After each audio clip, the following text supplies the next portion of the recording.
ఏం మాట్లాడాలని అంటున్నారు. మన హృదయాన్ని ప్రభువుకి అర్పిస్తున్నాం. ప్రభు మాటలు మనం విందాం, వాటిని అంగీకరిద్దాం. సమయంలో దేవుని యొక్క వాక్యం నిమిత్తమే మనం ప్రార్థన చేసుకుందాం. మన మధ్యలో ఉన్నటువంటి నీల్ కుమారి గారి ముందుకు వచ్చి దేవుని యొక్క వాక్యం నిమిత్తమే ప్రార్థన చేస్తాం.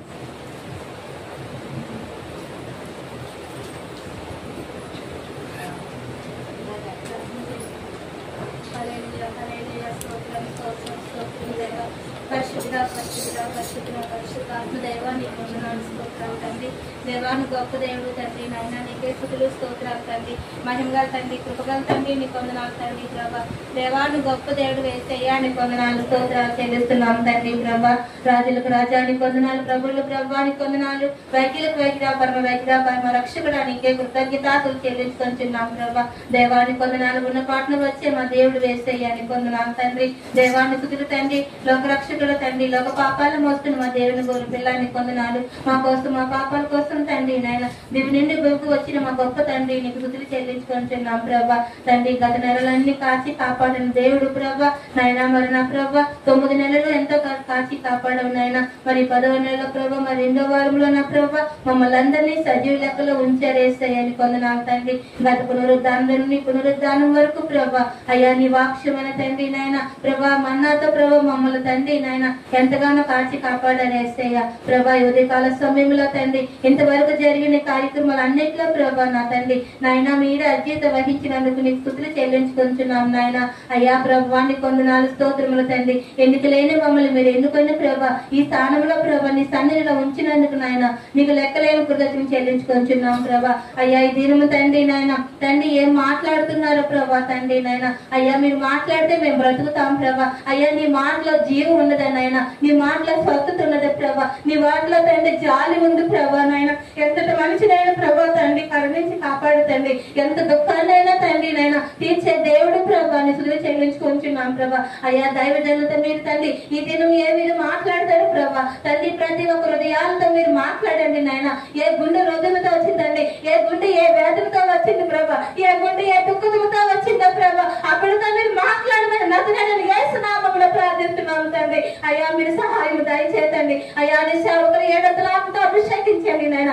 ఏలియాకు తోడున్న దేవుడు వేసయ్య, మోషే నాటుకు తోడయ్యున్న దేవుడు ప్రభా నీ కొందనాలు వేసయ్య తండ్రి. ప్రభా నీ కొందనాలు వేసయ్య అలనాడు తండ్రి నాయన తండ్రి ప్రభా ఇశ్రాయేలు ప్రజల యుద్ధం జరిగినప్పుడు ప్రభా మోషే ఆహ్వానంలో ప్రభా మీరు ఏ తండ్రి ఏ రీతిగా ఎన్నుకున్నారు ప్రభా నా తండ్రి. అయ్యా మీరు దైవజనులైన తండ్రి, మా దైవజనులు ఈ వాక్యమును వివరించుచుండగా ప్రభా అయ్యా అటు రీతిగా నిలబడే శక్తిని బలమును దయచేతండి ప్రభా. 2 అంచెల గల వాడి ఖడ్గంతో ప్రభా తండ్రి 2 వైపులా తండ్రి నాయన మీరు మాతో మాట్లాడండి ప్రభా. సహాయం దయచేతండి ప్రభాని కొందనాలు స్తోత్రాలు తండ్రి. 700 ఆత్మతో మరి అభిషేకించండి నాయన నండి ప్రభాని కొందనాలు. నడిమెత్తిన కాలు వరకు ప్రభా బిడపై రక్తాన్ని ప్రోక్షించండి నాయన. సమస్తము తండ్రి నాయన ఈ నామానికి మహిమార్థంగా సాక్షాత్తంగా సహాయం దయచేతండి ప్రభా. దేవాని కొందనాలు నీ మాట్లాడే ప్రతి ఒక్క మాట నా తండ్రి ప్రతి ఒక్క హృదయాన్ని గుంచుకునేలా తండ్రి నాయన, ప్రతి ఒక్క హృదయాన్ని తండ్రి నాయన తండ్రి తప్పిలేలా సహాయం దయచేయమని ప్రార్థించుకొంచున్నాం తండ్రి నాయన. ఎక్కడి వారు ఎచ్చటి వారము ప్రభా, ఎక్కడ 2 నామములో ప్రార్థిస్తారో వారి మధ్య నేను ఉంటానని వాగ్దానం ఇచ్చిన దేవుడు ప్రభా. అయ్యా మీరు మా మధ్యలో ఉన్నారు, మీరే మాతో మాట్లాడుతున్నారని మేము నమ్ముచున్నాం తండ్రి దేవా. అయ్యా మీరు సహాయం దయచేతండి. సమస్త ఘనత మహిమ ప్రభావం నీకే చెల్లించుకోవచ్చు. నా దగ్గర ఏ శక్తి గల నామములో ఇచ్చిన ప్రార్థన అడిగి వేడుకొని సమర్పించుకుంటున్నాం తండ్రి. పఠింప శ్రేష్ఠ గ్రంథము బైబిల్, పఠింప శ్రేష్ఠ గ్రంథము బైబిల్.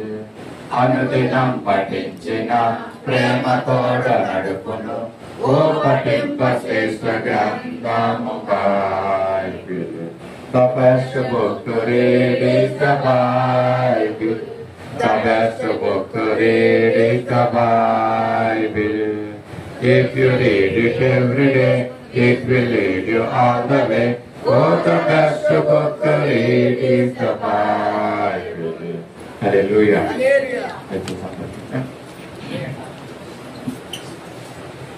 సమయంలో దేవుని యొక్క మాటలు కొన్ని మనం దేవుడి ఉదయకాల సమయం అనే దేవుని మందిరానికి మనందరినీ తోడుకొని వచ్చాడు. గడిచిన దినాలు అన్నింటిలో కూడా మనకు తోడైంది, కాపాడాడు, సంరక్షించాడు. ఆయన రెక్కల నీడ కింద భద్రపరుచుకుని ఉదయకాల సమయంలో దేవుని యొక్క మందిరం, ఇది పరిశుద్ధ మందిరము, పరిశుద్ధులతో సహవాసంగా ఇక్కడ కూడి మనందరము ఏక మనసుతో ప్రభువుని స్తుతించి ఆయన నామాన్ని గణపరచడానికి మనం ఇక్కడ వచ్చి ఉన్నాం. చేరి వచ్చిన మీ అందరికీ కూడా ప్రభు నామంలో వందనాలు తెలియజేస్తున్నాం. అది గడిచిన దినాల్లో మనము ఆత్మలో ఏ విధంగా జీవించాలి, ఆత్మలో ఏ విధంగా ఫలించాలి, మరి ఆత్మ ఫలాలు మనం ఫలించాలన్న విషయాలు మనము ధ్యానం చేసుకుంటూ వెళ్తున్నాం. మరి అలాగే ఏ విధంగా ఆత్మలో ఫలించాలన్న విషయాన్ని మనం చూస్తున్నాం. ప్రేమ, సంతోషము, సమాధానము, మరి దీర్ఘశాంతము కలిగి ఉండాలని, సమాధానంగా ఉండాలని, ప్రభువుని ప్రేమించాలని, ప్రభువుతో సంతోషించాలని ప్రభు కోరుకుంటున్నాడు. కనుక ఈ యొక్క ఆత్మ ఫలాలన్నీ కూడా మనకు అనుగ్రహించి ఉన్నాడు. కనుక ఈ ఆత్మ ఫలాలు ఆత్మీయ జీవితంలో మనం ఫలిస్తూ మనం జీవించాలని ప్రభు ఆశపడుతున్నాడు. కనుక ఆ విధంగా మనం జీవించడానికి మన హృదయాలు, మన మనసులు మనము సిద్ధపరచుకుందాము. ఆత్మ ఫలాలను ఫలిస్తూ మనకి ముందుకు వెళ్దాం. మరి ఈ యొక్క దినము మరి చాలా విషయాలు అంటే ఆత్మ ఫలాల గురించి కొన్ని మనము ధ్యానం చేస్తాం. దాంట్లో మరొక విషయము విశ్వాసము, ఆశా నిగ్రహం అనే కొన్ని విషయాలు ఆత్మీయ ఫలాలు మనకు ఉండిపోయినాయి. కనుక ఆ విశ్వాసం గురించి కొన్ని మాటలు మనం ఇక్కడ ఈ రోజు ధ్యానం చేసుకుందాం. దేవుని చిత్తమైతే వచ్చే వారంలో ఆశల్ని ఏ విధంగా నిగ్రహించుకోవాలి, ఆశల్ని ఏ విధంగా మనము అదుపులో ఉంచుకోవాలన్న మాటను కూడా మాట్లాడి ఈ యొక్క ఆత్మ ఫలాల యొక్క విషయాన్ని మనము ముగించుకున్నాం. ప్రభు చిత్తమైతే వచ్చే వారం దాన్ని మాట్లాడదాం. ఈ యొక్క దినము విశ్వాసం గురించి మనం మాట్లాడదాం. నాకు చాలా ఇష్టమైనటువంటి మాట ఈ మాట. ఎందుకంటే విశ్వాసంగా ప్రభువులో మనము జీవించాలి. పరిశుద్ధ గ్రంథంలోని మాటల్లో ప్రేమ అనే మాట మీద పరిశుద్ధ గ్రంథం ఆధారపడి ఉంది. మనము ప్రేమించాలి. ఆది దేవుడు మనల్ని ప్రేమించాడు. అలాగే యేసయ్య మనల్ని ప్రేమించడానికి ఆయన యొక్క ఆ జీవితాన్ని మరణించడానికి కూడా వెనుకాడకోకుండా మనల్ని ప్రేమించాడన్న విషయం మనకు తెలుసు. అటువంటి దేవుడిని, అటువంటి ప్రభువుని మనం ఏం చేయాలంటే ఆయన మీద మనము నమ్మకం ఉంచాలి, ఆయన మీద మనము విశ్వాసం ఉంచాలని దేవుడు కోరుకుంటున్నాడు. ఎంతమంది సంపూర్ణంగా దేవుని మీద నమ్మకం ఉంచుతున్నారో మరి నాకైతే తెలియదు. కానీ ఉదయకాల సమయంలో దేవుని మందిరానికి వచ్చిన మనము, మన దేవుడు నమ్మకమైన దేవుడు, ఆయన్ని మనము నమ్మాలి, ఆయన ఎంత మనము విశ్వాసం ఉంచాలి కదండి. ఈ రోజు సాక్ష్యాలు కూడా చక్కని సాక్ష్యాలు మనం విన్నాం. దేవుని మీద నమ్మకం ఉంచి ఉన్నారు కనుకే వారి యొక్క అనారోగ్య పరిస్థితుల్లో వారి యొక్క బంధువులు అయితేనేమి వారి విషయాలంటే మరి దేవుని మీద నమ్మిక ఉంచి ఉన్నారు కనుక వారికి స్వస్థత ఇచ్చి వారిని ముందుకు నడిపించాలనే సాక్ష్యాలు దాని యొక్క సారాంశం మనం విన్నామని. నిజమే, మన దేవుడు నమ్మకమైన దేవుడు, మనం ఆయన ఎంతో విశ్వాసం ఉంచమని దేవుడు తెలియజేస్తున్నాడు. దైవజనులు మరి సామ్యూయల్ రాయ్ గారు అనేక సార్లు మరి దేవుని ఎంతో విశ్వాసం ఉంచండి, దేవుని ఎంత నమ్మకం ఉంచండి అన్న మాటలు చాలా సార్లు చెప్పడం నాకు యొక్క గుర్తుగానే ఉన్నాయి. మాటలు నిజమే, మన దేవుడు సజీవుడైన దేవుడు, చూచుతున్న దేవుడు, మనం పరీక్షించుతున్న దేవుడు, మనం పరిశోధిస్తున్న దేవుణ్ణి మనము నమ్మకం ఉంచాలి, ఆయన ఎంతో విశ్వాసం ఉంచాలి. అవును, మరి ఇన్నిసార్లు నమ్మకము విశ్వాసం అని అంటున్నాను కనుక మరి మనకి ఈ విశ్వాసం గురించి ఆత్మ ఫలాల్లో ఒకటైనటువంటి విశ్వాసం గురించి మనం ధ్యానించకపోతున్నాం కనుక మనం విశ్వాసం అనగానే పరిశుద్ధ గ్రంథంలో ఒక వ్యక్తి మనకు జ్ఞాపకము రావాలండి. ఎవరు ఆ వ్యక్తి? అబ్రహాము. చక్కగా చెప్పారు. మరి విశ్వాసం అనగానే అబ్రహాము మరి మూల పురుషుడు. దీనికి ఆయన మనకి గుర్తు రావాలి. ఎందుకంటే ఆయన విశ్వాసులకు తండ్రి అండి. ఆయన మన విశ్వాసం ఉంచుతున్న భూలోకంలో ఎంతమంది అయితే విశ్వాసం ఉంచుతున్నారో వారందరికీ కూడా ఆయన తండ్రి, మూల పురుషుడు అని చెప్పొచ్చు. ఎందుకంటే ఆయన దేవుని యందు విశ్వాసం ఉంచాను. అబ్రహాము దేవుని నమ్మేను, అది అతనికి నీతిగా ఎంచబడినండి. అంటే ఆయన అబ్రహాం గారు దేవుణ్ణి నమ్మాడండి. ఏ పరిస్థితుల్లో దేవుణ్ణి నమ్మాడంటే ఆయన ఎన్నో క్లిష్టమైనటువంటి పరిస్థితులు గుండా వెళ్తున్నప్పుడు దేవుని పిలిచినప్పుడు మరి దేవుడి మాటకు ఆయన లోబడ్డాడు. దేవుని మాటకి విని ఆయన ఎంతో విశ్వాసం ఉంచాడు. ఇంకా చెప్పాలంటే ఆయన ఏ పరిస్థితుల్లో దేవుణ్ణి నమ్మాడంటే మరి ఆయన ఒక అన్యుడిగా జీవిస్తున్నాడండి. అంటే ఆయనంట చంద్రుణ్ణి ఆరాధించేవాడు అంటండి. మరి దేవుని నమ్మకం ముందు చంద్రుణ్ణి చంద్రదేవతల్ని మరి ఆరాధిస్తున్నటువంటి ఒక అన్యుడు అనమాట అబ్రాము. అందుకని ఆయన అబ్రాముగా ఉన్నాడండి ఆ రోజుల్లో. మరి అటువంటి సమయాల్లో దేవుడు ఆయన్ని పిలిచినప్పుడు ఆయన దేవుని మాటకి లోబడ్డాడు కనుక ఆయన మరి విశ్వాసులకు తండ్రి అని ఆయన చెప్పబడుతున్నాడు ఇప్పటికీ కూడా. మరి ఆయన ఈ అబ్రాహం గురించి మనము వింటున్నాము. ఆయన యొక్క అబ్రాహం విశ్వాసులకు తండ్రి అని మనం విన్నామండి కదా. మరి అయితే అబ్రాహం యొక్క తండ్రి ఎవరు? తెరహు. చక్కగా మనకి సమాధానం వచ్చిందండి. అబ్రాహం యొక్క తండ్రి తెరహు. మరి ఇంకా ముందుకెళ్తే అబ్రాహం ఏ పరిస్థితుల్లో దేవుడు ఆయన్ని పిలుచుకున్నాడు అన్న విషయాన్ని మనం ధ్యానం చేస్తుంటే ఆలోచిస్తే మరి ఆయన యొక్క తండ్రి తెరహు. మరి ఇంకా చూడాలంటే ఆ యొక్క తండ్రి దగ్గర నుంచి వెనక్కి వెళ్దాం. దానికన్నా ముందు మరి అబ్రాహం యొక్క సహోదరుళ్ళు ఇద్దరు ఉన్నారండి, అంటే తమ్ముళ్ళు. అబ్రాహం యొక్క తమ్ముళ్ళు ఇద్దరు ఉన్నారు. తెరహు యొక్క కుమారులు ముగ్గురు అని చెప్పవచ్చు. అబ్రాహము, మరి నాహోరు, మూడో వ్యక్తి హారాను. నాహోరు, హారాన్ అంటే అబ్రాహం యొక్క సహోదరులు, అంటే తమ్ముళ్ళు అని చెప్పొచ్చు. అబ్రాహాముకి మరి తెరహు గారికి ముగ్గురు కుమారులు ఉన్నారు. ముగ్గురులో పెద్దవాడైనటువంటి అబ్రాహాము. ఓకే, ఇది మనకు తెలుసుకున్నాం. మనందరికి తెలుసు హారాను చిన్న తమ్ముడైనటువంటి హారాను మరి నడిప్రాయంలోనే చనిపోవడం వల్ల ఆయన యొక్క కుమారుడు లోతు మరి ఈ అబ్రాహాముతో ఉంటున్నట్టుగా మనం ముందుకు వెళ్తుంటే మనకు తెలుస్తూ ఉంటుంది. ఏదేమైనప్పటికీ కూడా తెరహు అబ్రాహాము యొక్క తండ్రి, అబ్రాహాము యొక్క సహోదరులిద్దరు నాహోరు, హారాను. అలాగే హారాను చనిపోవడం వల్ల లోతు, హారాన్ యొక్క కుమారుడు లోతు అక్కడ ఉండడం మనం చూస్తూ ఉంటున్నాము. ఈ అబ్రాహాము ముగ్గురు యొక్క కుమారుల యొక్క తండ్రి తెరహు. తెరహు యొక్క మరి ముందుకు వెళ్తే మరి కొన్ని తరాలుగా మనము ముందుకు వెళ్దాము. మరి ముందుకు వెళ్తానంటే ఆ యొక్క ఆ తెరహు యొక్క ఆ తరాల ముందుకు వెళ్తే మనం చూస్తున్నాము మరి ఆ మెతూషెలను చూస్తాము. ఎక్కువ సంవత్సరాల బ్రతికిన వ్యక్తి 469 సంవత్సరాలు ఆయన జీవించాడండి. మెతూషెల యొక్క తండ్రి హానోకు. మరి హానోకు ముందు తరాలకు ముందు కూర్చో ముందుకు వెళ్తాం. మనం ఇప్పుడు అబ్రాహాము నుంచి వెనక్కి వెళ్తున్నామండి ఆదాము వరకు. అంటే మెతుశలాన్ని చూసాం, మెతుశలాకు ముందు హానోకు చూసాం, హానోకు ముందు ఎవరిని చూస్తామంటే నావాహుని మనం చూస్తాం. నీతిమంతుడైనటువంటి నావాహు. ఇది అబ్రాహాం గారి యొక్క వంశావళిలో మనం వెనక్కి వెళ్తున్నాం అనమాట.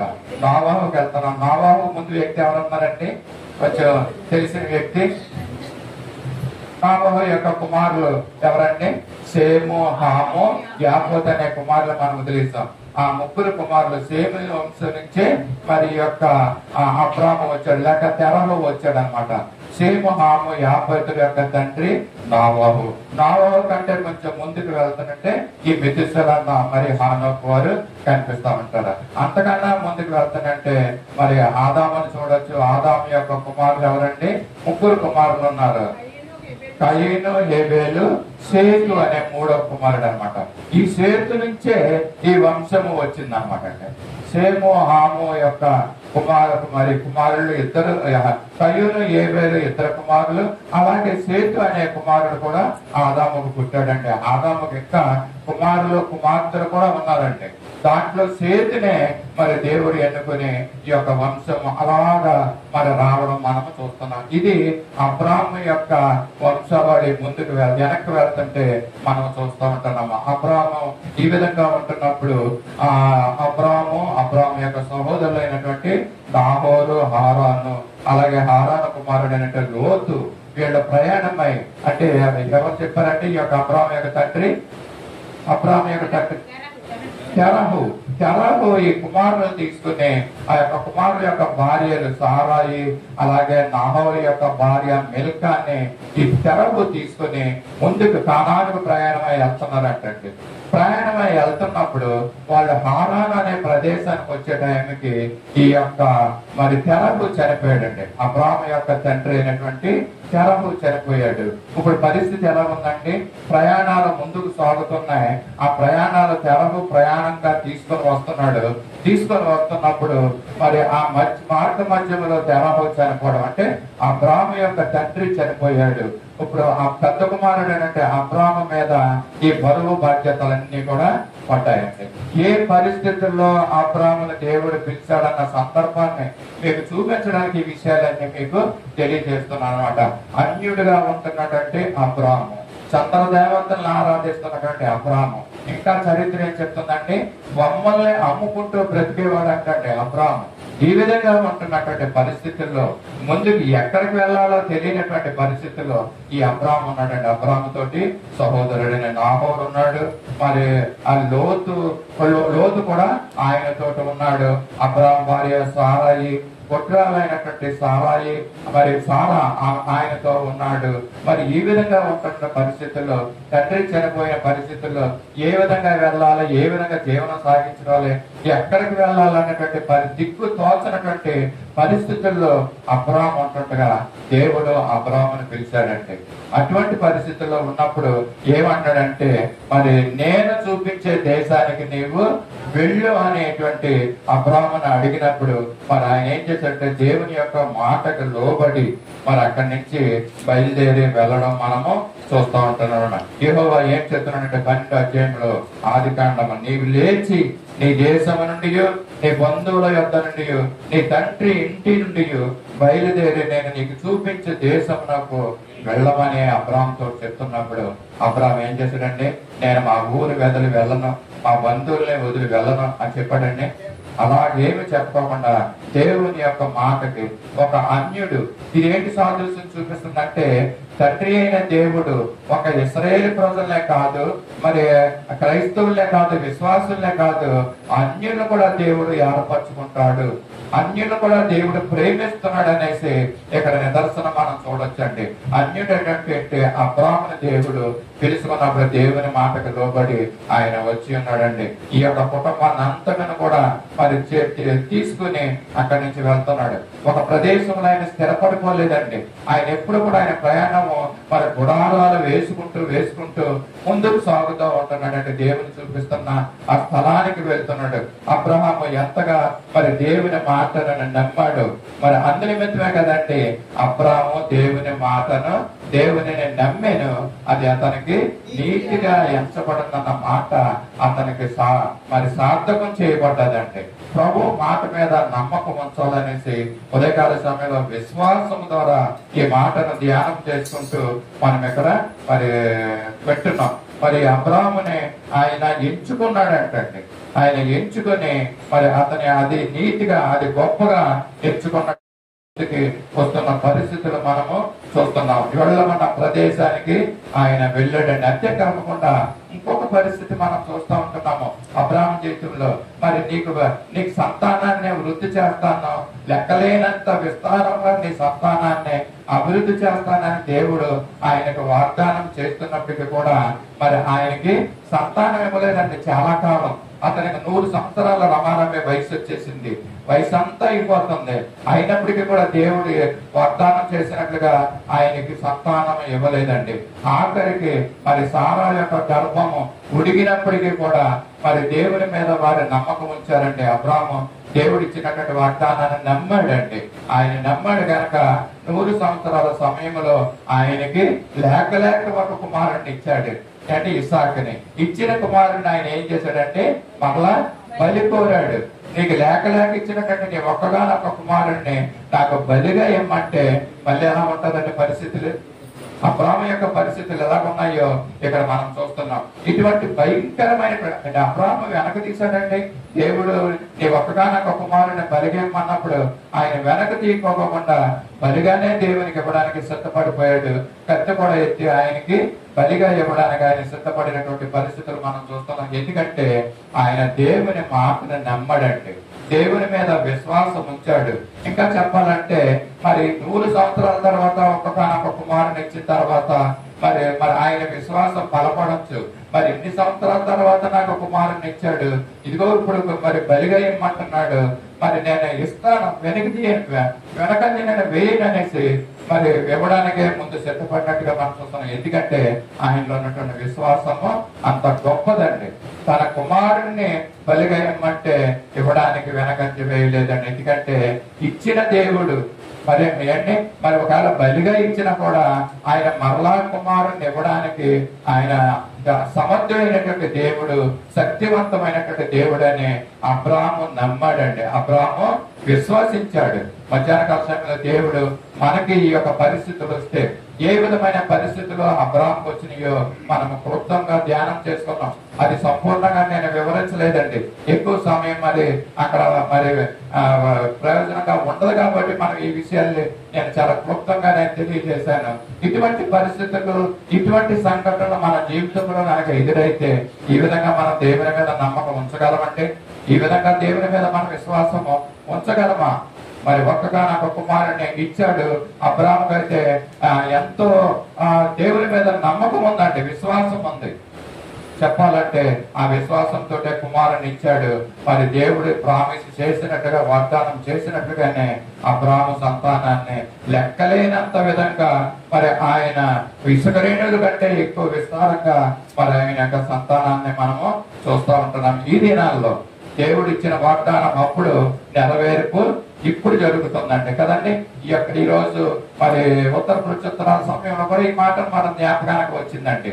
అబ్రహాము సంతానము లెక్కలేని విధంగా మరి విస్తారంగా మరి దేవుడు ఆయన్ని ఆశీర్వదించాడు. ఎందుకంటే మరి దేవుడు ప్రతికూలమైనటువంటి పరిస్థితులు, ఏ విధమైనటువంటి నిరీక్షణ లేని సమయంలో అబ్రహాము దేవుణ్ణి నమ్మాడండి.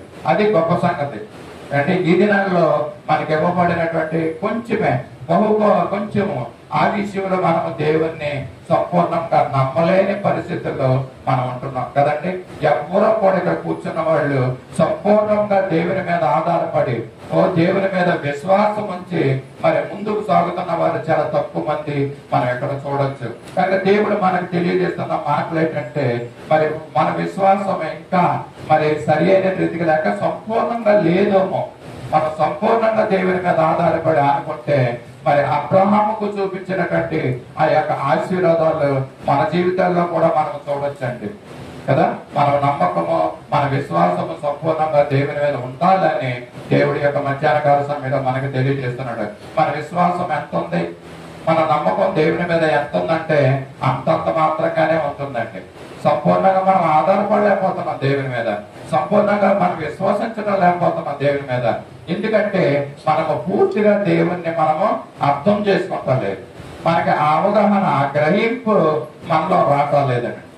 మరి ఎంతవరకు కాపాడిన దేవుడు ముందు కూడా కాపాడుతాడండి. అంటే ఎంతవరకు సహాయం చేసిన దేవుడు ముందు కూడా సహాయం చేస్తాడు.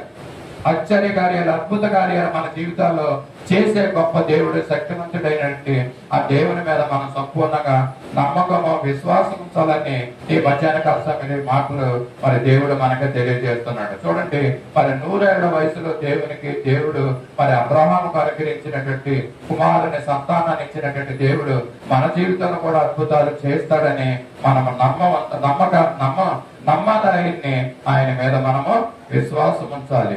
అయితే అబ్రహాము గురించి చాలా క్లుప్తంగానే మనము తెలుసుకున్నాము.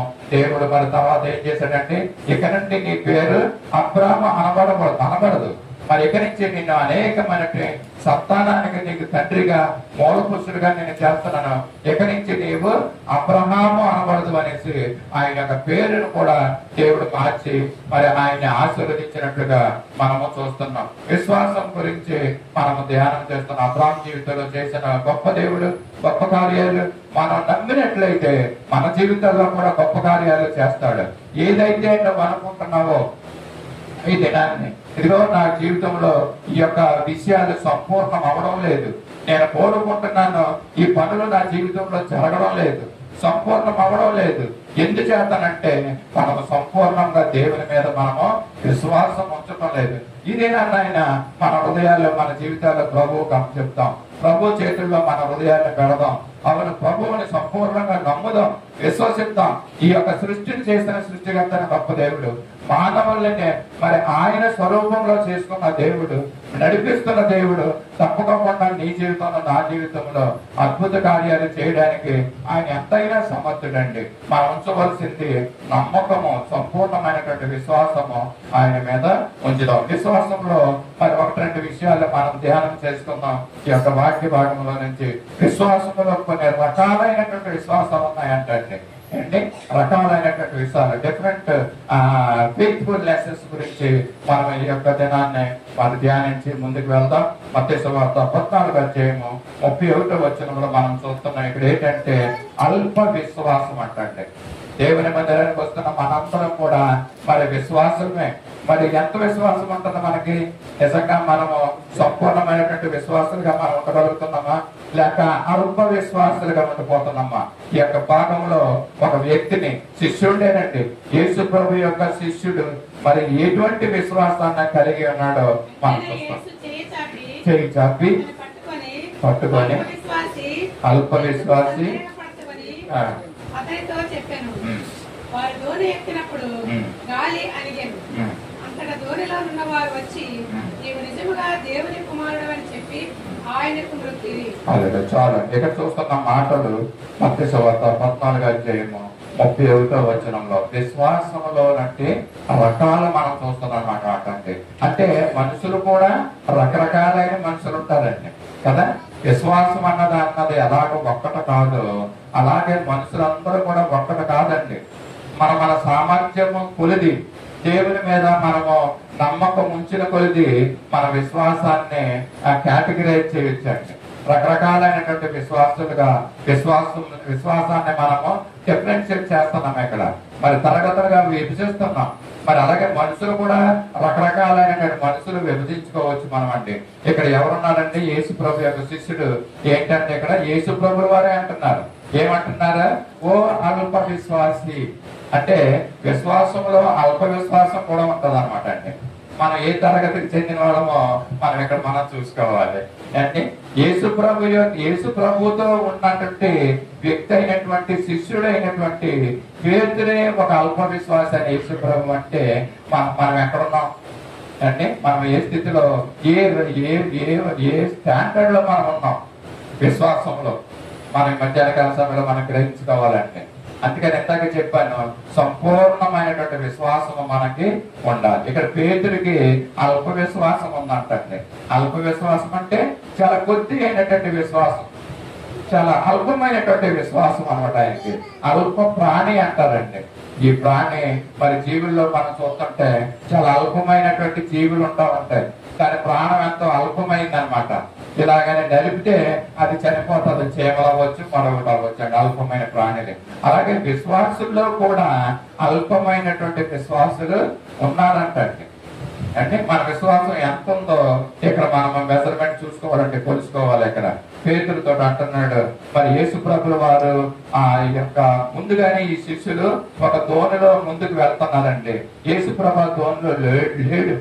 మరి తర్వాత యేసు ప్రభుల వారు తెల్లవారుజాము 4 గంటలకి ఆ సముద్రం మీద నడుచుకుంటూ శిష్యులు వెళ్ళినటువంటి ఆ దోణి దగ్గరికి వెళ్తున్నాడు అనమాట. వెళ్ళినప్పుడు ఈ పేతురు చూశాడు యేసు ప్రభుల వారు ఆ దోణిలో ఆ సముద్రపు నీళ్ళ మీద నడుచుకుంటూ రావడం చూసి ఈ పేతురు అంటాడు, ప్రభువా నీవే అయితే. వాళ్ళు అసలు మొట్టమొదటిగా వాళ్ళు చూసి భయపడ్డారంటే యేసు ప్రభు నీళ్ళ మీద నడిచి రావడం అంటే నిజంగానే భయపడతాం ఎవరైనా కూడా.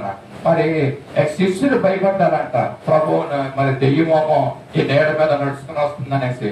అయితే పేతురు యేసు ప్రభువుని చూసి, ప్రభువా నీవే అయితే ఈ నీడ మీద నడవడానికి నాకు కూడా అనుమతి, నాకు కూడా నడిచేలా చేయి ప్రభు అనేసి అంటే రమ్మని చెప్పాడట యేసు ప్రభు వారు.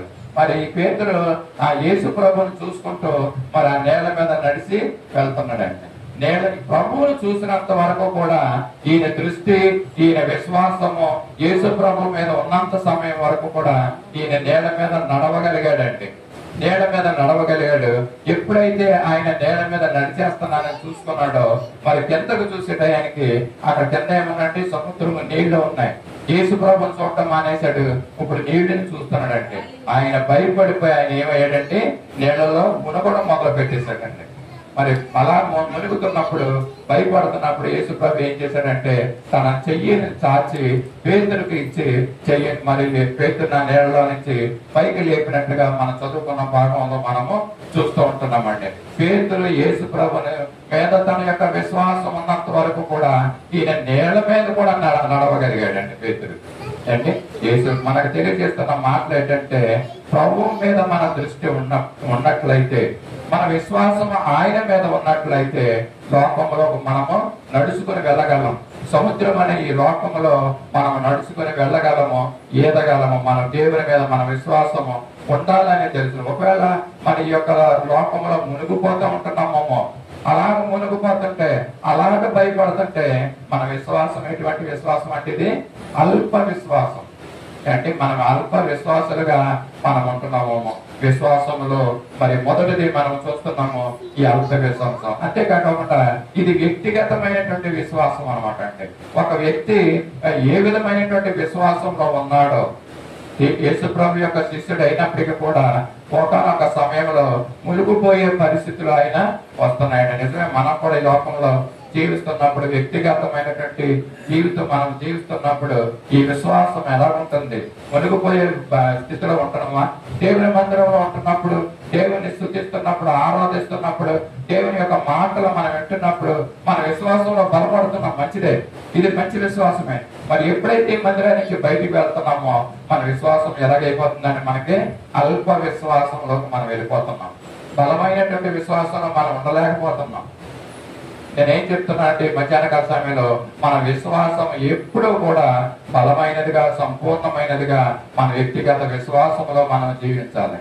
ఒక వ్యక్తిగా మనం బలమైనటువంటి విశ్వాసంలో అటువంటి అనుభవంలో మనం ఉండాలని తెలియజేస్తున్నాం. మరొక మాటను చూద్దాం. ఇందాక పేతురు ఒక వ్యక్తిగా ఏ విధంగా ఉన్నాడో, ఇప్పుడు ఒక యేసు ప్రభువు వారు జన సమూహంతో మాట్లాడుతున్నాడండి ఈ విశ్వాసం గురించి. ఆ యొక్క జన సమూహములందరినీ కూడా అల్ప విశ్వాసాలు అని అంటాడండి. మాట చూద్దామా?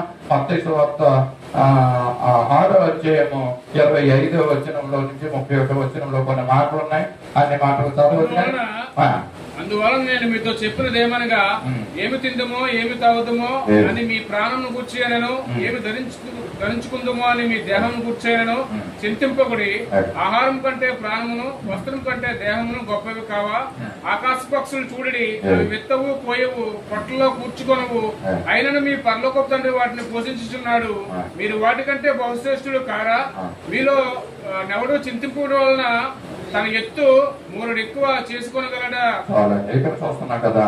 మరి మత్తయి సువార్త 5వ అధ్యాయం 1వ వచనంలో ఏమంటాడంటే, కొండ మీద యేసు ప్రభువు వారి ఎక్కి ప్రసంగం చేస్తున్నప్పుడు జన సమూహములతో మరి చూస్తూ యేసు ప్రభు వారు తెలియజేస్తున్నట్టు మాటల్లో తర్వాత 6వ అధ్యాయానికి వచ్చేటప్పటికి ఇక్కడ ఏమంటాడంటే, మరి ఏమి తిందమో ఏమి త్రాగుదమో అని మనం ఆలోచించవలసినటువంటి అవసరం లేదండి. అండ్ ఎంతమంది ఇటువంటి సంపూర్ణమైనటువంటి ఆ విశ్వాసం కలిగి ఉన్నారో నాకు తెలియదు. కానీ మనం ఏం చేయకూడదు అంటే, మనం తినే తిండి కోసం మనం చింతపడవలసిన పని లేదండి. ఎందుకంటే మనల్ని పోషించేవాడు మన దేవుడు. ఆకాశ పక్షులను చూడండి, అవి విత్తవు, కోయవు, మరి అవి సమకూర్చుకోవు. అయినప్పటికీ కూడా మన పరమ తండ్రి అయిన దేవుడు మరి వాటిని పోషిస్తున్నాడు కదా. వాటిల్ని పుట్టించిన దేవుడు, మరి వాటిని పోషిస్తున్న దేవుడు మనల్ని కూడా పోషిస్తున్నా కదా అనే నమ్మకం మనలో మరి ఉద్భవించాలి, రావాలంటే బలపడాలి మన జీవితాల్లో. అటువంటిది ఇంకా ఏమంటాడంటే, అల్ప విశ్వాసులారా, పక్షుల కంటే మీరు శ్రేష్ఠులు కారా? ఏంటి, నేడుండి రేపు పోయిలో వేయబడు అడవి గడ్డి దేవుడు మరి ఎంతగానో అలంకరిస్తున్నాడంట 30వ వచనంలో మనం చూస్తుంటే. మరి ఇటువంటి అడవి పువ్వులు సహితము సొలొమోను కూడా ఈ విధంగా అలంకరించబడలేదన్న మాటలు మనం చూస్తూ ఉంటున్నాం. ఆ సందర్భంలో చూస్తున్నాం కదా. ఆకాశ పక్షులను పోషిస్తున్న దేవుడు నిన్ను నన్ను కూడా పోషిస్తాడు. మనం ఆధార్యపడవలసిన పని లేదు, మనం సందేహించవలసిన పని లేదు. ప్రభువు నిశ్చయముగా మనకు ఆహారాన్ని ఇస్తాడు. మనం ఎవరి మీద ఆధారపడవలసిన అవసరత లేనే లేదు. మనం ఆధారపడవలసింది మన తండ్రి అయిన దేవుని మీద మనం ఆధారపడాలి. ఆకాశ పక్షులను చూపిస్తున్నాడు, వాటిని చూసి మనం బుద్ధి తెచ్చుకోమంటున్నాడండి. మనం ఎంతసేపు మన తిండి కోసం ఏమి ధరించుకుందామో అని మన దేహాల కోసం మన వస్త్రాల కోసం మనం చింతిస్తూ ఉంటామండి, ఎంతగానో చింతిస్తూ ఉంటాం. దేవుడు చెప్తున్నాడు, దీనికోసం మీరు చింతించవలసిన పనే లేదు. You need not to worry about anything. ఈ లోకంలో జీవిస్తున్న మనము ప్రభు మనకు తప్పగా మనల్ని పోషిస్తాడనే నమ్మకము, విశ్వాసము మనలో ఉండాలండి. సంపూర్ణమైనటువంటి విశ్వాసం మనలో ఉండాలని ఈ మాటలు చెప్తున్నాడండి. పేతురుకు చెప్పాడు అక్కడ, అల్ప విశ్వాసి అండి, నీకున్నటువంటి విశ్వాసం ఎంతో అల్పమైనది. సహోదరుల, మనకున్నటువంటి విశ్వాసము ఎలాంటి విశ్వాసం? అల్ప విశ్వాసంతోనే ఉండిపోతున్నాము మనము. దేవుడు కోరుకుంటున్నాడు మనం సంపూర్ణమైనటువంటి విశ్వాసులుగా మనం జీవించాలి, ఆయన మీద ఆధారపడాలి, ఆనుకోవాలి, ఆయన మీద నమ్మకం ఉంచాలి. అబ్రహామును మనకు చూపించాడు ఏ విధంగా ఆయన నమ్మాడు, ఏ పరిస్థితుల్లో ఆయన మరి దేవుని మాటకు లోబడి దేవుణ్ణి నమ్మాడో మనకు చూపించాడు. అందుకని ఆయన మరి ఆ విశ్వాసులకు తండ్రి అని కూడా మనం ధ్యానం చేసుకున్నాం. వస్త్రాల గురించి మనం చూడవలసిన పని లేదండి. అల్ప విశ్వాసుల గురించి యేసు ప్రభు చెప్తున్న మాటలు స్వయాన్న తానే అంటున్నాడండి. అండ్ పేతురుని చూసి అల్ప విశ్వాసి అంటున్నాడు. అవును, కొన్నిసార్లు విశ్వాసగానే ఉంటాం, కొన్నిసార్లు ప్రార్థనా పరులుగా ఉంటాం, మనం కొన్నిసార్లు వాక్యం ధ్యానిస్తూ ఉంటాం. అయినప్పటికీ కూడా మన విశ్వాసం ఎలా ఉంటుందంటే అల్ప విశ్వాసంగానే ఉండిపోతుంది. అంటే ఏదో లోటు మన జీవితాల్లో ఉండిపోతుంది అన్నమాట. సమ్ డెఫిషియన్సీ అంటే మన జీవితాల్లో, మన హృదయాల్లో, మన జీవించే జీవిత విధానంలో ప్రభు మీద మనము ఎక్కువగా విశ్వసించలేనటువంటి పరిస్థితుల్లో మనం ఉండిపోతున్నాం. కనుక దేవుడు మధ్యాహ్న సమయంలో తెలియజేస్తున్న మాటలు, అల్ప విశ్వాసులారా మీరు విశ్వాసము కలిగి జీవించండి అంటున్నాడండి. ఆయన మరొక విషయం మరి చూద్దాం. మత్తయి సువార్త 8వ అధ్యాయము 26వ వచనంలో శిశువులకి మళ్ళీ అలాగే మరి మనకు తెలియజేస్తున్న మాట ఇది కూడా, అల్ప విశ్వాసులారా ఎందుకు భయపడుతున్నారు? వారితో చెప్పి లేచి గాలిని సముద్రాన్ని ఆయన గద్దెప్పగా అవి మిక్కిలి నిమ్మలమాయి అంటే ఇక్కడ ఇందాక ఏం చెప్పారంటే శిష్యులు ముందుగా ఆ యొక్క తోలిలో ప్రయాణమై వెళ్ళిపోతుంటే యేసు ప్రభువుల వారు తెల్లవారుజామున 4 గంటలకు లేచి సముద్రంలో నడుచుకుంటూ శిష్యుల్ని దగ్గరికి వెళ్ళడం మనం చూసాము. పేతురు మరి ఆ నీడ మీద నడవడానికి ప్రయత్నం చేశాడు, దాన్ని కూడా చూసాం. ఇక్కడ సందర్భం ఏంటంటే శిష్యులు యేసు ప్రభు కలిసి తోనిలో ప్రయాణం చేస్తున్నారండి. ఆ ప్రయాణం చేస్తున్నప్పుడు మరి యేసు ప్రభువుల వారు ఎంతో అలసట పడి ఉన్నారండి. ఆ అలసట కారణంగా ఆయన ఏం చేస్తున్నాడు, తోనిలో పట్టుకొని ఎత్తపోతున్నట్లుగా మన వాక్యంలో మనం చూస్తూ ఉండొచ్చు. అటువంటి సమయంలో మరి గాలి తుఫాను లేవడం, శిష్యులందరూ కూడా భయపడిపోయి మరి ప్రభు దగ్గరికి వెళ్ళి, ప్రభు ఇదిగో గాలి తుఫానులు లేస్తున్నాయి, మీరు వచ్చి మీరు ఈ యొక్క గాలిని సద్దుమణమని చెప్తున్నప్పుడు భయపడిపోతున్నటువంటి పరిస్థితుల్లో శిష్యులు ఉంటున్నప్పుడు యేసు ప్రభు ఏమంటాడండి, మళ్ళా అల్ప విశ్వాసులారా మీరెందుకు భయపడుతున్నారనేసి. చూడండి, భయం వీళ్ళలో ఉంది. ప్రభు ఆయన వాళ్ళతో ఉంటున్నాడు అంటే ప్రభు మనలో ఉంటాడు. మనం యేసు ప్రభుని అంగీకరించాము స్వరక్షకునిగా, అయినప్పటికీ కూడా కొన్ని పరిస్థితుల్లో మనము భయపడిపోయేటట్టు పరిస్థితులు వస్తూ ఉంటున్నాయి. దేవుడు అందుకనే మధ్యాహ్నకాల సమయం మాటలు విశ్వాసం అనే ఆ ఆత్మఫలం ద్వారా మనతో మాట్లాడుతున్నాడండి. నువ్వు శిష్యులు ఏ విధంగా భయపడిపోయారో ఆ విధమైనటువంటి భయం మనలో ఉండకూడదనేసి దేవుడు తెలియజేస్తున్న మాట. ఒకవేళ మనం అల్ప విశ్వాసంగా ఉండిపోతున్నామేమో అంటే శిష్యులండి, ఇంతమంది పేతులు, ఇప్పుడు శిష్యులు అందరూ కూడా అందరిని ఉద్దేశించి యేసు ప్రభువులో చెప్తున్న మాట ఏంటంటే అల్ప విశ్వాసులు అలా ఎందుకు భయపడుతున్నారు అంటే భయపడే పరిస్థితులు వారికి వస్తున్నాయండి. యేసు ప్రభు ఉన్నప్పటికీ కూడా సందేహించే పరిస్థితులు అక్కడ వస్తున్నాయి. మరి మన జీవితంలో కూడా కొన్నిసార్లు ఈ విధమైనటువంటి భయపడే పరిస్థితులు మనం ఎదుర్కొంటా ఉంటున్నాం కదండి. ఎంత ప్రభు ఉన్నాడని దైవజనులు చెప్తున్నా కూడా భయపడద్దు అని చెప్పి 365 సార్లు మరి పరిశుద్ధ గ్రంథంలో ఉంచినప్పటికీ కూడా ప్రతి రోజు నువ్వు భయపడొద్దని చెప్తా ఉంటున్నాడు, వాక్యం ద్వారా దేవుడు హెచ్చరిస్తున్నాడు. అయినప్పటికీ కూడా మనం ఎందుకో భయపడిపోతా ఉంటాం. అంటే తిండి గురించి చింతపడుతున్నారని యేసు ప్రభువుల వారు చెప్తున్నాడు. మరి ఇన్ని రోజులు దేవుడు మనకు తిండి ఆహారాన్ని ఇచ్చాడండి, అయినప్పటికీ కూడా చింతే. అమ్మో ఇంకా రాబోయే రోజుల్లో ఎలా ఉంటాయో పరిస్థితులని కొన్నిసార్లు మనం చింతిస్తా ఉంటున్నాం. అల్ప విశ్వాసుల్లాగా అవిశ్వాసుల్లాగా మనము చింతించొద్దు అనేసి దేవుడు మనకి తెలియజేస్తున్నట్టు మాటలు మధ్యాహ్న సమయంలో మనకి ప్రోత్సాహకరమైన మాటలు మనకి దేవుడు మనకు తెలియజేస్తున్నాడు. మనం భయపడవలసినటువంటి పరిస్థితి లేదండి. ప్రభువు మనలో ఉన్నాడు. మనం అంగీకరించాం యేసయ్యని. మన ఆఖరి వరకు, మన శ్వాస తుది శ్వాస విడిచే వరకు కూడా దేవుడు మనతో ఉండి మనల్ని సంరక్షిస్తాడు, మనకి ఆహారం ఇస్తాడు, పోషిస్తాడు. సంపూర్ణమైనటువంటి నమ్మకం, ఈ నమ్మకం మనలో ఉండవలసిన అవసరత ఎంతైనా ఉందండి. మరి ఇది అల్ప విశ్వాసుల గురించి యేసు ప్రభువు వారు తెలియజేస్తున్నటువంటి మాటలు. మరి ఇంకోటి ఉందండి, అవిశ్వాసము. అంటే విశ్వాసం గురించి మనం తెలుసుకున్నట్లుగా మొట్టమొదటి మాట ఏంటంటే అల్ప విశ్వాసము, రెండోది అవిశ్వాసము. జరుగుతుందో జరగదో అంటే మనలో అవిశ్వాసం ఎప్పుడు చోటు చేసుకుంటా ఉంటది కొన్ని సార్లు. మరి ఆ విశ్వాసం లేకపోవటం అనమాట అండి అవిశ్వాసం అంటే కదా. అందుకనే విశ్వాసకి అవిశ్వాసకి జోడి కుదరదు అంటాడండి, జోడి ఉండదు అంటారండి. అందుకనే కదా ఇక్కడ మనకు మాట చూద్దాం. అవిశ్వాసుల గురించి దేవుడు తెలియజేస్తున్నటువంటి మాట ఏంటంటే, మరి వారు దేనితో సమానం అంటే ప్రకటన గ్రంథంలో 21వ అధ్యాయం 8వ వచనంలో చూస్తున్నాడు. అవిశ్వాసుల గురించి ఏమంటున్నాడంటే వారికి ఏ విధమైనటువంటి పాలు పొందబోతున్నారో దేవుడు తెలియజేసే మాట. 21:8 అవిశ్వాసులైన పిరికివారును అవిశ్వాసులను అసహ్యులను నరహంతకులను వ్యభిచారులను మాంత్రికులను విగ్రహారాధికులను అబద్ధికులు అందరూ అగ్ని గంధకముతో మండు గొట్టములో పాలు పొందుతారని తెలియజేస్తున్నాడు. చూడండి ఇక్కడ అవిశ్వాసం అంటే విశ్వాసము లేకపోవడం. అంటే మనలో కొద్ది గొప్ప విశ్వాసం ఉంటే పర్వాలేదు. నేను అనుకుంటున్నాను విశ్వాసం ఉండబట్టే కదా దేవుని సన్నిధికి మనము ఇక్కడికి వచ్చి ఉన్నాము. ఒకవేళ అల్ప విశ్వాసమే అనుకోవచ్చు. మధ్యాహ్న కాలంలో దేవుడు తెలియజేసిన మాటను బట్టి మనం ఏమవ్వాలి? బలపడాలి, స్థిరపడాలి విశ్వాసంలో. ఇంకా ఇక్కడ ఏమంటారంటే అవిశ్వాసుల గురించి చెప్తున్నారంటే, అంటే అసలు దేవుడు అంటే నమ్మకం ఉండదండి వాళ్ళకి, విశ్వాసమే ఉండదు. అలాంటి అవిశ్వాసులంట దేనితో సమానం అంటే నరహంతకులతో సమానం అంటే.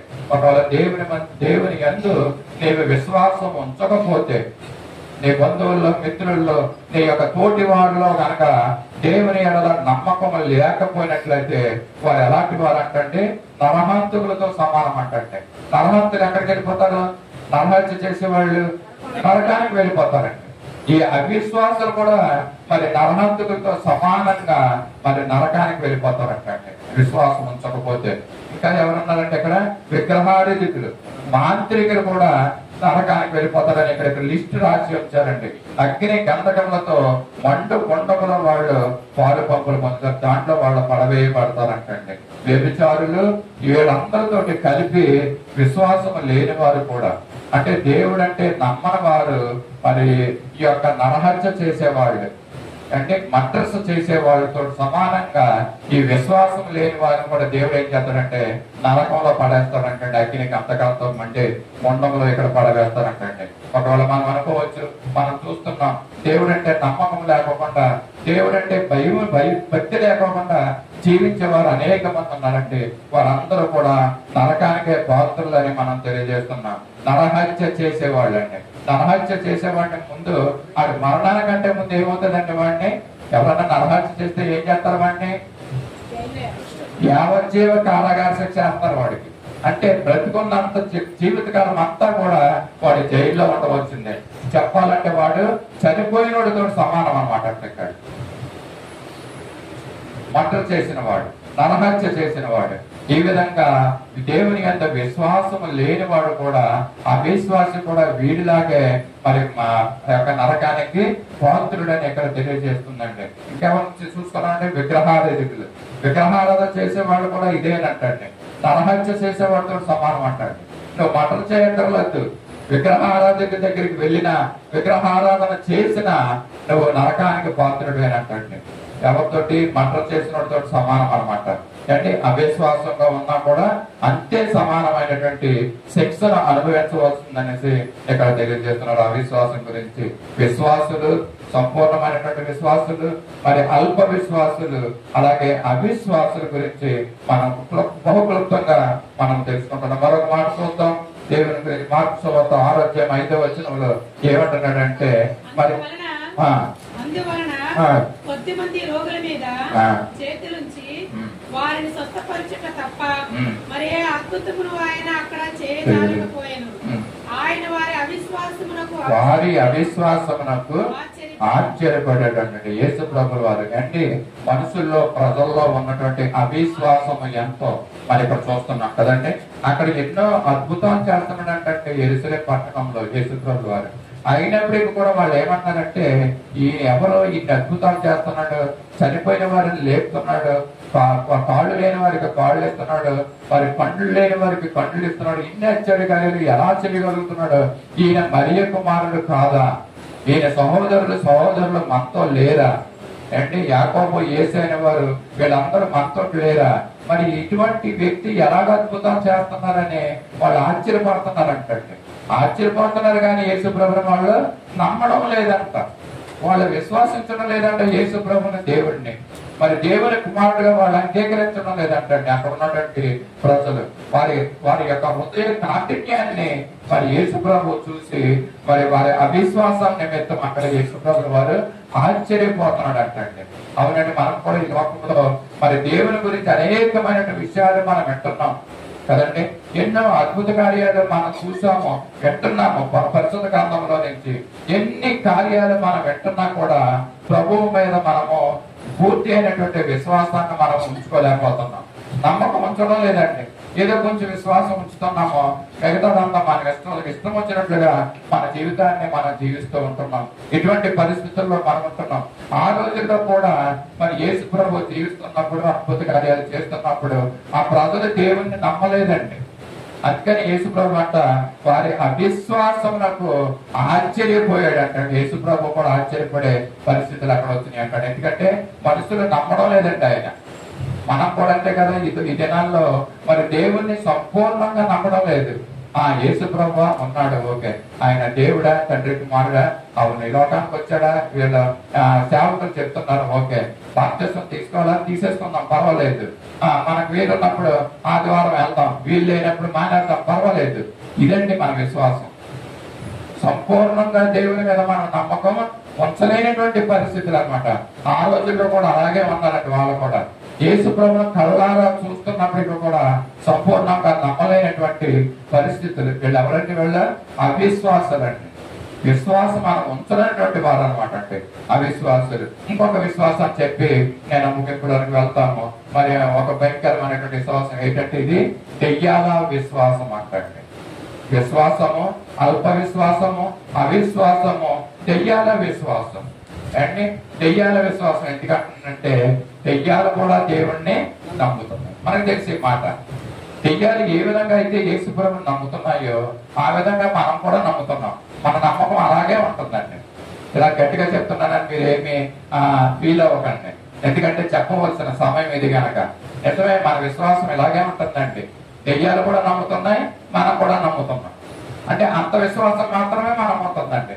దెయ్యాలు అయితే వణుకుతున్నాయి అంటే యేసు ప్రభు మాటలు చూసినప్పుడు మనం వణకడం లేదు. నేను అంటాను, దెయ్యాలు బెటర్ మనకంట. అంటే మన విశ్వాసం అలా ఉంది. అది కనుక దేవుడు మనతో మాట్లాడుతున్న మాటలు ఏంటంటే మన విశ్వాసం దెయ్యాల విశ్వాసం కంటే గొప్పదై ఉండాలండి. అటువంటి విశ్వాసం మనం కలిగి ఉండాలి. దెయ్యాలు వణుకుతున్నాయంట. ఆ యొక్క రెఫరెన్స్ మీకు కావాలా? యాకోబు పత్రిక 2వ అధ్యాయము 19వ వచనంలో చూస్తున్నాం. దెయ్యాలు సహితము దేవుని నమ్మి వణుకుతున్నాయి. దెయ్యాలకి దేవుడు తెలుసు అంటండి. మనకు సంపూర్ణంగా తెలుసో తెలియదో తెలియదు కానీ దెయ్యాలకైతే తెలుసు. ఏమంటున్నాయంటే నమ్ముతున్నావు, అలాగూ నమ్ముట మంచిదే, దయ్యములను నమ్మి వణుకుతున్నవి. క్రియలు లేని విశ్వాసం నిష్ఫలమైనదని తెలిసి కొనగోరుతున్నావా? చాలండి. ఇక్కడ ఏమంటాడంటే దెయ్యాలు కూడా ఏమంటే దావీదు కుమారుడా నాతో నీకేమి పని అంటే దెయ్యాలు పని చేసుకుంటూ వెళ్ళిపోతున్నాయండి. మనుషుల్ని పట్టుకుని పీడించడం ఇవన్నీ చేస్తుంటే యేసు ప్రభువు వారు వాళ్ళలో నుంచి ఆ దెయ్యాలని వదలబడుతున్నప్పుడు దెయ్యాలు ఇలా అడుగుతున్నాయి అన్నమాట. దావీదు కుమారుడా నాతో నీకేమి పని, మాతో నీకేమి పని, మా బ్రతుకు మమ్మల్ని బ్రతుకునివ్వండి అన్నట్టుగా చెప్తున్నాయండి. దేవుడు వచ్చే స్వస్థత కార్యాలు చేస్తుంటే అవి దేవుడు మరి వాటిని కత్తించి వాటిని పంపిస్తున్నప్పుడు వాటిని వణుకుతూ వెళ్తున్నాయి అంటండి. దెయ్యాలు వణుకుతున్నటువంటి పరిస్థితి. దెయ్యాలకి దేవుడు తెలుసు, దేవుడిని నమ్ముతున్నాయి ఈ దేవుడు అనేసి, దేవుని కుమారుడని నమ్ముతున్నాయండి. అంటే చూస్తున్నాం. మరొక మాట చూద్దాం. రోమా పత్రిక 10వ అధ్యాయం 9వ వచనం. మరి ఎలాగ మన హృదయంలో దేవుణ్ణి నమ్ముకోవాలి, దెయ్యాలాగా మనం నమ్మకుంటాం కాదు, కానీ మనం దేవుణ్ణి ఏ విధంగా విశ్వసించాలంటే రోమాపత్రిక 10వ అధ్యాయం 9వ వచనంలో ఏమంటున్నాడంటే, యేసు ప్రభువాన్ని నోటితో ఒప్పుకోవాలంట, హృదయమందు విశ్వసించాలంట. క్రియలతో కూడిన విశ్వాసాన్ని మనుషుల దగ్గర మనము కనపరచాలంట. మన యొక్క విశ్వాసం ఎలా ఉండాలంటే క్రియలతో కూడిన విశ్వాసం మనకి ఉండాలంటండి. క్రియలు లేని విశ్వాసము మృతమైనటువంటి విశ్వాసం అంటండి. ఇదొక విశ్వాసం. ఇందాక దెయ్యాల విశ్వాసం చెప్పాను, మృతమైనటువంటి విశ్వాసం కూడా ఉందండి. ఏంటి మృతమైనటువంటి విశ్వాసం అంటే క్రియలు లేని విశ్వాసము. మనకి విశ్వాసం ఉందని మనం చెప్పుకుంటాం కానీ మన క్రియల్లో ఆ విశ్వాసము కనపడదంటండి. ప్రభు చెప్తున్నాడు మన క్రియల్లో విశ్వాసము కనపడాలంటండి. క్రియలతో కూడినటువంటి విశ్వాసం మనకు ఉండాలంట. ప్రభు దగ్గర ఎలా ఉండాలంటే మన నోటితో మనం ఒప్పుకోవాలంట, మన హృదయమందు వాటిని విశ్వసించాలంట. ప్రభు అనేసి నోటితో ఒప్పుకోవాలి, హృదయమందు విశ్వసించాలి. మరి అలాగే మనుషుల దగ్గరికి వచ్చేటప్పటికి ఎలా ఉండాలంటే క్రియలతో కూడిన విశ్వాసంగా మన విశ్వాసము ఉండాలని దేవుడు తెలియజేస్తున్నాడు. దేవుని యందు విశ్వాసము ఉంచాలని అంటే దేవుని యందు విశ్వాసం ఉంచినటువంటి ఒక ఇద్దరు వ్యక్తుల్ని మీకు బహుక్లుప్తంగా తెలియజేసి ఈ యొక్క వాక్య భాగాన్ని ముగిస్తారు. మత్తయి సువార్త 15వ అధ్యాయం 28వ వచనంలో మనం చూస్తున్నాము. మత్తయి సువార్త 15వ అధ్యాయము. అందుకు యేసు, అమ్మా నీ విశ్వాసము గొప్పది, నీవు కోరినట్టు నీకు అవునుగా కానీ ఆమెతో చెప్పాను. ఆ గడిలోనే ఆమె కుమార్తె స్వస్థత నొందిందంటండి. ఇక్కడ ఒక అన్యురాలు, ఒక కనాను స్త్రీ అంటండి. ఈమె అన్యురాలు మరి ప్రభు దగ్గరికి వచ్చిందండి ఎంతో విశ్వాసంతో. తన యొక్క కుమార్తె ఎంతో మరి బాధపడుతున్నట్లుగా చూస్తూ ఉంటున్నాము. ఇక్కడ ఏం చెప్తున్నారంటే మత్తయి సువార్త 15వ అధ్యాయం 22వ వచనంలో గమనించి ఉంటుంది. కనాను స్త్రీ ఒకటి వచ్చి, ప్రభువా దావీదు కుమారుడా నన్ను కరుణింపుము, నా కుమార్తె దెయ్యము పట్టి బహు బాధపడుతున్నదని కేకలు వేస్తుందంటే. ఈమె కనాను కుమార్తె, ఈమె అన్యురాలైనటువంటి ఒక స్త్రీ. ఈమె కుమార్తె దెయ్యం పట్టి ఎంతకాలంగా బాధపడుతుంది కనుక మరి యేసు ప్రభు దగ్గరికి వచ్చి, దావీదు కుమారుడు నా కుమార్తెను కరుణించు, ఆమె దెయ్యము పట్టి ఎంతకాలం నుంచి బాధపడుతుంది, ఆమెను స్వస్థపరచని ఆమె ఏం చేస్తుందంటే కేకలు వేస్తుందంటే. యేసు ప్రభు ఏం చేస్తున్నాడంటే కేకలు వేస్తుంటే మరి అందుకని ఆమెతో ఒక్క మాట అయినా మాట్లాడలేదంటే. అంటే ఆమె యొక్క విశ్వాసాన్ని చూడాలనేసి యేసు ప్రభు ఏం చేస్తున్నాడంటే ఒక్క మాట కూడా ఆమెకి సమాధానం చెప్పడం లేదంటండి. ఆమె తన కుమార్తె గురించి కేకలు వేస్తుందంటండి, ఆరోగ్యం గురించి, ఆ దెయ్యం పట్టిన పరిస్థితుల గురించి. అలాగప్పుడు శిష్యులు ఏమంటారంట, ఈమె మన వెంబడి వచ్చి కేకలు వేయించున్నారు కనుక ఈమె పంపివేయమని ఆయన వేడుకున్నారంట. మరి యేసు ప్రభు ఏమంటాడంట ఆమెతోటి, ఇశ్రాయేలు ఇంటి వారే నశించిన గొర్రెల యొద్దకు గాని మరి ఎవరి యొద్దకు నేను పంపబడలేదని యేసు ప్రభు చెప్తున్నాడు. అంటే నేను నశించిపోయినటువంటి ఇశ్రాయేలు ప్రజల్ని స్వస్థపరచబడడానికి, ఇశ్రాయేలు ప్రజలను రక్షించడానికి నేను వచ్చాను కానీ అన్యులైన మీ నిమిత్తమై నేను రాలేదని మరి ఇండైరెక్ట్ గా చెప్తున్నాడండి. మాటలు యేసు ప్రభు ఎంత కఠినంగా ఆమెతో చెప్తున్నాడంటే ఆమె యొక్క విశ్వాసాన్ని పరీక్షించడానికి. అంటే కొన్ని సమయాల్లో మన విశ్వాసాన్ని దేవుడు పరీక్షిస్తాడండి. మనకు వచ్చినటువంటి శ్రమల్లో మనం అనుకుంటాం, ఏంటి దేవుడు నా మొర పెట్టలేదు, నా మాట ఆలకించడం, నా ప్రార్థన ఆలకించడం లేదు, నాకు సమాధానం ఇవ్వడం లేదు అని అనుకుంటాం. కానీ ఇక్కడ మనం చూస్తున్నాం మరి కనాను స్త్రీ విషయంలో యేసు ప్రభువు వారు ఆ విధంగానే ఉన్నాడండి. ఆమె యొక్క విశ్వాసాన్ని పరీక్షించే సమయంలో మరి ఆమెకు సమాధానం చెప్పలేదు. మరి తర్వాత మళ్ళీ ఏమంటాడంటే ఆమె విడవకోకుండా మరి ఆ విధంగా కేకలు వేస్తుంది అనుకుంటా. అప్పుడు అంటాడు యేసు ప్రభువు వారు, నేను ఇశ్రాయేలు ప్రజల గురించే వచ్చాను కానీ నీ గురించి రాలేదు, కనానులో ఉన్నటువంటి అన్ని జనుల గురించి నేను రాలేదు అంటాడండి. ఎంతో కఠినంగా యేసు ప్రభు ఈ మాటలు మాట్లాడుతున్నాడు. ఎందుకంటే ఆమె యొక్క విశ్వాసాన్ని పరీక్షించడం. మరలా కిందేమంటాడంటే యేసు ప్రభు వారు, అందుకు ఆయన 26వ వచనంలో పిల్లల రొట్టె తీసుకుని కుక్క పిల్లలకు వేయట యుక్తము కాదని యేసు ప్రభు వారు చెప్తున్నాడండి. ఏంటంటే ఇశ్రాయేలు ప్రజల గురించి నేను వచ్చాను రక్షించడానికి, వాళ్ళు రక్షించడం మానేసి మిమ్మల్ని రక్షించడానికి నేను రాలేదు. కుక్కల పిల్లలు అంటే ఎవరంటే మరి ఇశ్రాయేలు ప్రజల్ని పోలుస్తున్నాడండి. ఇంకా ఏం చెప్పాలంటే ఈ అన్య జనుల్ని కుక్కలతో పోలుస్తున్నట్టుగా మనం చూస్తూ ఉంటున్నాము. అంటే కుక్క పిల్లల యొక్క రొట్టెల్ని మరి మీకు వేయడం సమంజసం కాదని యేసు ప్రభు చెప్తున్నాడు. అప్పుడు ఆమె ఏమంటదంటే పిల్లల కుక్క వాళ్ళ యొక్క రొట్టె మరి కింద పడుతున్నప్పుడు, యజమాని యొక్క బల్ల కింద పడుతున్నప్పుడు కుక్క పిల్లలు సైతం ఆ రొట్టెలు తింటాయి కాదు ప్రభు అని ఆ మాటలు చెప్తున్నప్పుడు యేసు ప్రభు ఏమంటారు, నిజమే ప్రభు, కుక్క పిల్లలు కూడా తమ యజమానుల బల్ల మీద నుండి పడి ముక్కలు తినను కదని చెప్పినందుకు యేసు ప్రభు ఏమనుకుంటాడంటే ఎంత విశ్వాసం ఆమెలో ఉంది అంటే, ఆమెలో ఉన్నటువంటి విశ్వాసం ఎలాంటిదంటే బలమైనటువంటి విశ్వాసం. ఆమె అన్యురాలైనప్పటికీ కూడా కుక్క పిల్లల్లాగా మేము కూడా నీ యొక్క రొట్టెని తినడానికి మేము వచ్చాం ప్రభు, నీ రక్షణ మాకు నా కుమార్తెకి స్వస్థతని అని మరి ఎంతో అడుగుతున్నప్పుడు మరి యేసు ప్రభు నిజంగానే విశ్వాసాన్ని పరీక్షించిన దాని తర్వాత ఆయన తేల్చింది ఏంటంటే హృదయాలు ఎరిగిన దేవుడు. అందుకు యేసు ఏమంటాడంటే, అమ్మా నీ విశ్వాసము గొప్పది. అంటే ఇక్కడ ఎలాంటి విశ్వాసం అంటే ఇవిడికి గొప్పదైనటువంటి విశ్వాసం ఆమెలో ఉందంటండి. కనుకనే యేసు ప్రభు ఏం చేశాడంటే ఆమె యొక్క కుమార్తెని స్వస్థపరిచినట్టుగా చూస్తున్నాం. మనం ఇక్కడ విశ్వాసాల గురించి చూస్తున్నప్పుడు అక్కడ ఎలా ఉన్నాయంటే వ్యక్తిగతమైనటువంటి విశ్వాసము, అల్ప విశ్వాసము, అంటే దెయ్యాల విశ్వాసము, క్రియలు లేనటువంటి విశ్వాసము, మృతమైనటువంటి విశ్వాసము, ఇలాంటి విశ్వాసాలు మరి చూసాము. ఇక్కడ ఎలాంటి విశ్వాసం చూస్తున్నప్పుడు గొప్పదైనటువంటి విశ్వాసం అండి. ఈమెలో అన్యురాలు జీవితంలో గొప్పదైనటువంటి విశ్వాసాన్ని యేసు ప్రభు చూసి మరి ఆమె కుమార్తెకి స్వస్థత ఇచ్చినట్లుగా చూస్తున్నాం. ఆ గడియలోనే ఎప్పుడైతే యేసు ప్రభు ఆమెతో మాట్లాడాడో, నీవు కోరినట్టే నీకు అవును కాక ఆమెతో చెప్పాను, ఆ గడియలో ఆమె కుమార్తె స్వస్థతనుందంటే ఇది మరి ఆమెకు ఉన్నటువంటి గొప్ప విశ్వాసము. కనాను స్త్రీ మరి అన్యురాలైనటువంటి స్త్రీలో ఉన్నటువంటి విశ్వాసము గొప్పదైనటువంటి విశ్వాసం. మరో వ్యక్తిని క్లుప్తంగా చూద్దాం. లోకసువార్త 7:9 శతాధిపతి మరి ఆయన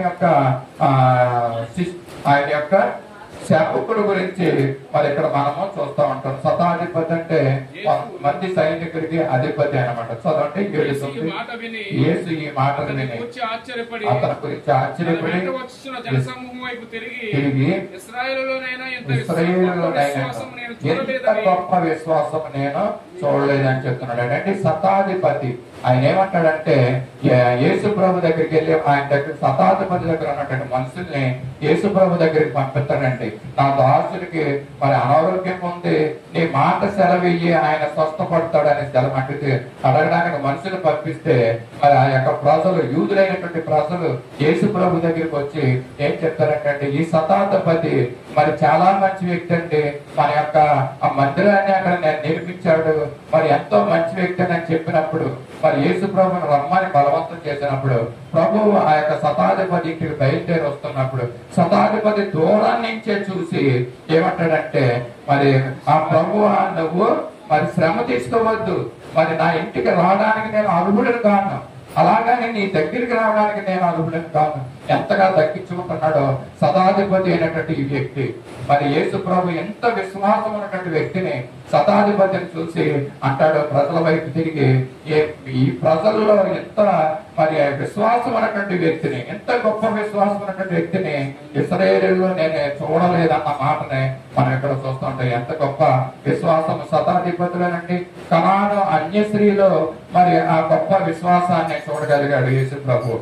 మరి శతాధిపతిలో మరి ఆయన గొప్ప విశ్వాసాన్ని చూడగలిగాడు. అలాగే మరి వీళ్ళు వ్యక్తిగతమైనటువంటి విశ్వాసాలండి ఇవి. మరి మరొక విషయం చూద్దాం. వచ్చిన మరి క్లుప్తంగా జనులు పక్షవాయువుతో మంచం పట్టి ఉన్న యొక్కని ఆయన యొద్దకు తీసుకొని వచ్చినప్పుడు యేసు వారి విశ్వాసాన్ని చూశాడంటే, మరి పక్షవాయువుతో ఉన్నటువంటి వ్యక్తిని వాళ్ళ మంచంతో మోసుకుంటున్నప్పుడు యేసు ప్రభు వారి యొక్క విశ్వాసాన్ని చూశాడంటండి. చూసి ఆయనకు స్వస్థత ఇచ్చినట్టు మనం చూస్తున్నాం. ఇది గొప్పదైనటువంటి విశ్వాసము, గొప్ప విశ్వాసము. మరి వారి యొక్క మంచి విశ్వాసాన్ని యేసు ప్రభు చూస్తున్నాడండి. మరి వృద్ధి చెందే విశ్వాసం అంటారు. దశలని కలిగా 2వ పత్రిక 1:3 మీ విశ్వాసము వృద్ధి చెందాలంటండి. అపోస్తులుడైన పౌలు దశలోని సంఘానికి రాస్తూ చెప్తున్నాడంటే, దినదినము మన విశ్వాసము వృద్ధి చెందాలనేసి ఇక్కడ చెప్తున్నాడండి. బహుగా అభివృద్ధి చెందుతుందనేసి ఇక్కడ చెప్తున్నాం. 30 60 100 మన విశ్వాసము అభివృద్ధి చెందాలంటండి. మరి విశ్వాసము లేకపోతే మరి ఏ విధంగా ఉంటున్నాం? దేవునికి మనము ఇష్టం కావంటండి. మరి మనలో మనకు విశ్వాసము, దేవుని ఎడల విశ్వాసం లేకపోతే మరి దేవుడు మనకి ఇష్టపడడం విషయాన్ని కూడా మరి ఇక్కడ హెబ్రీ పత్రిక 11వ అధ్యాయము 6వ వచనంలోనూ మరి దేంట్లో మనం చూస్తున్నాం. దేవుడు ఇష్టపడాలండి. విశ్వాసం లేకుండా దేవునికి ఇష్టడై ఉండుట అసాధ్యం అంటున్నాడండి. విశ్వాసము లేకుండా దేవునికి ఇష్టలై ఉండుట అసాధ్యము. విశ్వాసము లేకుండా దేవునికి ఇష్టలై ఉండుట అసాధ్యము. విశ్వాసము ద్వారా మన పితరులందరూ లోకాన్ని జయించినారు. విశ్వాసము లేకుండా దేవునికి ఇష్టలై ఉండుట అసాధ్యము. హల్లెలూయా, హల్లెలూయా. మరి దేవునికి ఇష్టలుగా ఉండడానికి మీకు ఇష్టమండి. మీరు ఇష్టలుగా ఉండలేకపోతే మీరు విశ్వాసంలో లేనట్లేనండి ఇక్కడ. కనుక ఎక్కడి నుంచి అయినా మనము మరి విశ్వాసంలో ఉంటే దేవుడు మనల్ని ఇష్టపడతాడు, మన మాటల్ని దేవుడు వింటాడు, మన జీవితాల్లో ఎన్నో మేలులు చేస్తాడని ఈ ఉదయకాల సమయంలో దేవుడు ఈ మాటలను తెలియజేస్తున్నాడు మనకి. కనుక విశ్వాసంలో మనము బలపడదాం. అల్ప విశ్వాసాలుగా మనం ఉండొద్దండి. అంటే మనం దెయ్యాల విశ్వాసం మనలో ఉండకూడదు.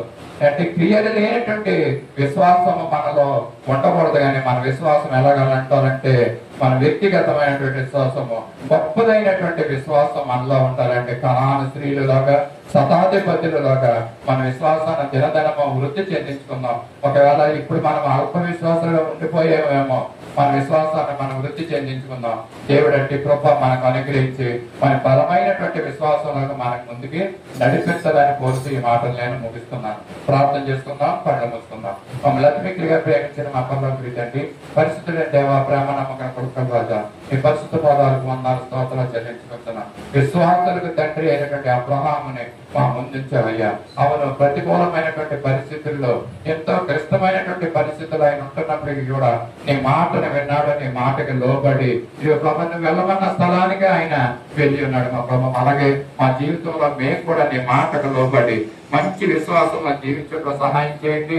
అల్ప విశ్వాసాలుగా మేము మిగిలిపోకుండా బలమైన విశ్వాసంలో మేము జీవించడానికి సహాయం చేయండి. మేము దేని విషయంలో ఈ లోకంలో చింతించకుండా, ఆహారం విషయంలో, వస్త్రం విషయంలో, మా యొక్క పని పాటల విషయంలో, ఇదిగో ప్రభావ మేము ఏ విధంగా జీవించాలో దేని విషయంలో కూడా మేము చింతించుకోకుండా మా జీవితాన్ని మీకు సమర్పించుకుని మీ మీద ఆధారపడి మా విశ్వాసాన్ని మేము బలపరుచుకుని నీ మీద మీరు ప్రభావ నమ్మకం పెట్టుకుని ముందుకు సాగే గొప్ప కృపను మాకు అనుగ్రహించమని ఇప్పుడు నేను మోకరకం తిరిగి రానన్నా నజరేయుడైన యేసయ్య పరిశుద్ధ నామములో అడిగి వేడుకొంచున్నాం తండ్రి, ఆమేన్.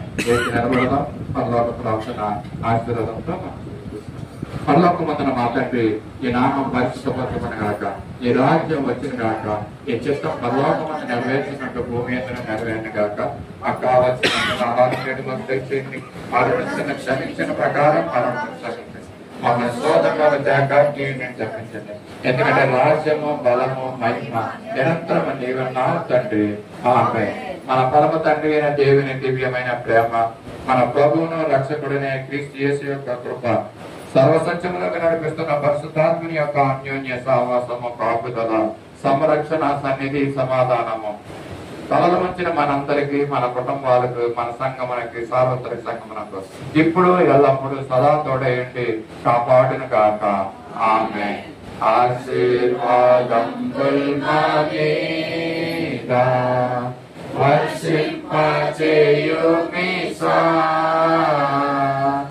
ఆశతో నన్నేయున్నాము, నీ సత్యవక్తము ఈ మారి మీద కృమ్మరించుము దేవా, క్రమ్మయ ప్రేమవశాంబు కృమ్మరించుము దేవా. అందరికీ వందనాలండి.